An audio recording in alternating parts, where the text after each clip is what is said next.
Hello there. As you know, I'm doing this Food for the Heart series, and this one is about trust. And trust is a funny thing when you stop and think about it. We use it every single day without even noticing we're using it. I got in my car this morning trusting that everyone else had remembered which side of the road they're supposed to be driving on. I trusted the kettle wasn't going to explode when I switched it on. I trusted that the milk I just poured into my tea wasn't off. We don't wake up each morning thinking, today I'm going to trust. We just get on with life because trust sits silently in the background doing its job. It's only when trust goes missing that it suddenly becomes the loudest thing in the room. I don't think any of us get through life without having our trust broken at some point. Sometimes it's something quite small. For me, if someone says, I'll call you back in 30 minutes, I expect a call around 30 minutes or, a little bit afterwards. But if they don't call at all, I have an issue with that. So if 30 minutes that they promise comes and goes without so much as a text, it means I cannot trust their word. For others, they might call themselves or tell themselves they're probably busy. They got distracted, but then their mind starts doing overtime. They've forgotten. They've changed their mind. They're avoiding me. They've gone off me. It's amazing how quickly we can write a whole television drama before the other person has even found where they left their phone because it was on Do Not Disturb. And then they'll ring a couple of days later saying, oh, sorry, I forgot my phone was on Do Not Disturb. And you're sitting there feeling slightly embarrassed that you concocted this large story because you've already mentally written them out of your will. Our minds do that because trust has a memory. It remembers every disappointment, every broken promise, every time somebody looked at you in the eye and said, you can count on me, only for you to discover that apparently you couldn't. The trouble is, once you've been hurt, you can find yourself expecting the next person to pay for what the last person did. They haven't done anything wrong yet, but somehow they've inherited someone else's debt. I've caught myself doing that. You meet someone perfectly pleasant and they're kind, they're respectful, they're consistent, and somewhere in the back of your mind a little voice says, don't get too comfortable. It doesn't shout. It's quite polite, really. Let's just wait and see. Life has a way of teaching us caution. Now, I don't think caution is a bad thing. In fact, I think age has taught me that caution and wisdom are often close friends.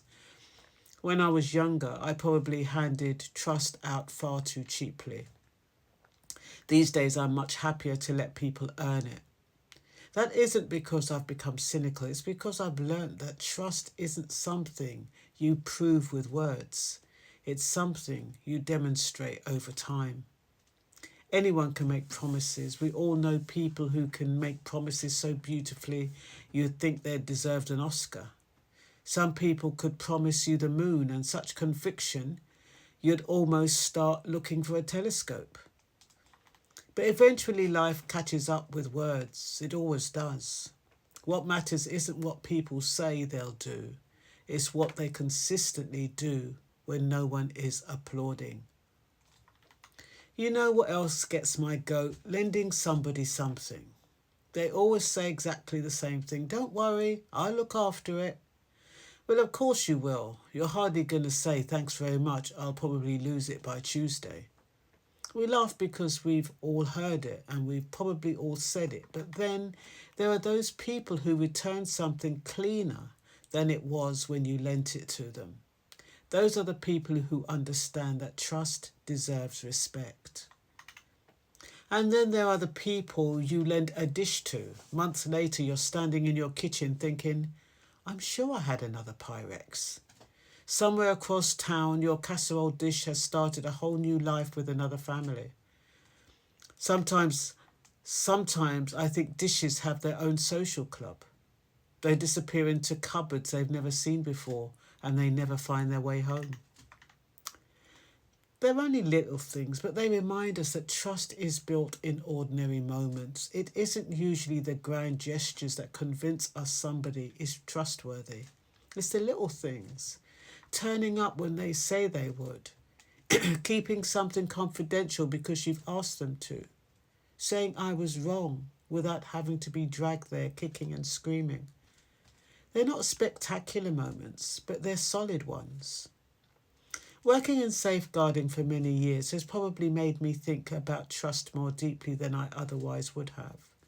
Children come into the world trusting the adults around them. They shouldn't have to wonder who's safe and who isn't. When that trust is damaged, the effects can last for a very long time. But in my counselling role, I've also seen people heal. I've seen trust rebuilt. Not because someone's clicked their fingers and everything was magically better, but because someone kept showing up again and again. They became predictable in the best possible way. Sometimes healing begins with something as simple as discovering that this person really does mean what they say. That makes me think about God, because one of the things I love about Scripture is that God never asks to pretend that people won't let us down. The Bible is full of people who made promises and broke them, who got frightened, who failed, who disappointed one another. It never paints human beings as perfect, yet in the middle of all of that, Proverbs tells us to trust in the Lord with all our heart. I've often noticed it doesn't say to trust every human being with all our heart. That's quite a distinction. People sometimes fail us because they're human. God doesn't fail because he isn't.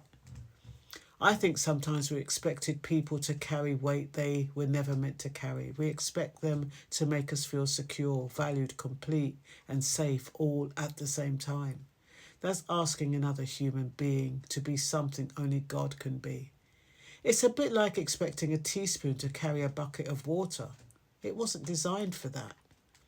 I've also learned that trust isn't just about other people. It's about trusting yourself again after you've ignored your own instincts. Most of us can look back and remember that little feeling inside that quietly said, something isn't quite right here. And we explained it away. We wanted to believe the best. We didn't want to seem unkind. We didn't want to appear suspicious. Then later we wished we'd listened. I don't beat myself up over those moments anymore, because wisdom usually arrives carrying a suitcase full of experience. The older I get, the less interested I am in charm, and more interested I am in consistency. Charm can introduce itself in 5 minutes. Consistency takes time. Anybody can be impressive for an afternoon. Show me who you are over 6 months, over a year, when life becomes inconvenient, when nobody's watching, when there's nothing to gain. That's where trust reveals itself. Perhaps that's why trust feels so precious. It's invisible until somebody honours it. Then suddenly you realise what a gift it is. To know that someone's word means something. To know that they'll speak honestly even when the truth is uncomfortable. To know they won't use your weakness as tomorrow's gossip. Those things bring a kind of peace money can't buy. So if trust has broken into your life, don't let that persuade you that trust itself has no value. It still has enormous value. It simply deserves to be placed carefully. Let people earn it. Let time reveal character. Don't become hard because someone else lacked integrity. Protect your heart certainly, but don't lock the door so tightly that kindness can't find its way in. There are still trustworthy people in the world. They don't usually make the most noise. They're quietly sitting and getting on with keeping their word, doing what they said they would do, and probably returning your casserole dish before you've even remembered you lent it to them.